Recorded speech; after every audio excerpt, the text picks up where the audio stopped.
করেননি বসন্তকালে, তিনি তো শরৎকালে করেছিলেন। তবে রামনবমী কেন বসন্তকালে পালন হয়? আমরা তো শরৎকালে রামনবমী পালন করি না। এটা হচ্ছে রামচন্দ্রের জন্মদিন পালন করা হচ্ছে।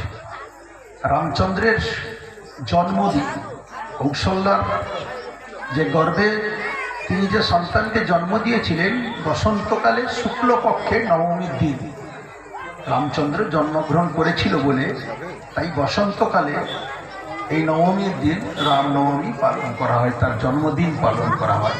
আর সেই দিনই, ঠিক সেই দিনই পার্বতী দেখা দিয়েছিল রামচন্দ্রকে। তিনি তো সীতা উদ্ধারের জন্য অকাল বোধন করেছিলেন, নিজের স্ত্রীকে উদ্ধার করার জন্য। যাই হোক, এটা আমাদের পৌরাণিক কথা।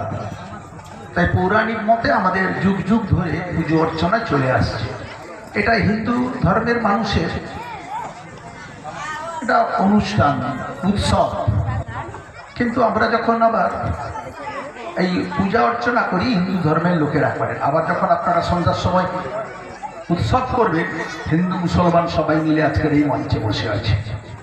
এইটাই হচ্ছে আমাদের বাংলার সংস্কৃতি, এইটা ঐতিহ্য, যে আমাদের সবাই মিলে এই বাংলায় শান্তি শৃঙ্খলা বজায় রেখে আমরা প্রতিটা অনুষ্ঠান আমরা পালন করি। আপনারা দেখলেন তো, টিভিতে দেখেছেন যে যখন রামনবমী মিছিল যাচ্ছে মালদাতে, মুসলমান ভাইরা লাড্ডু এবং জল দিচ্ছে তাদেরকে। যারা রামনবমী পালন করছে তারা তাদেরকে লাড্ডু, মিষ্টি এবং জল দিচ্ছে।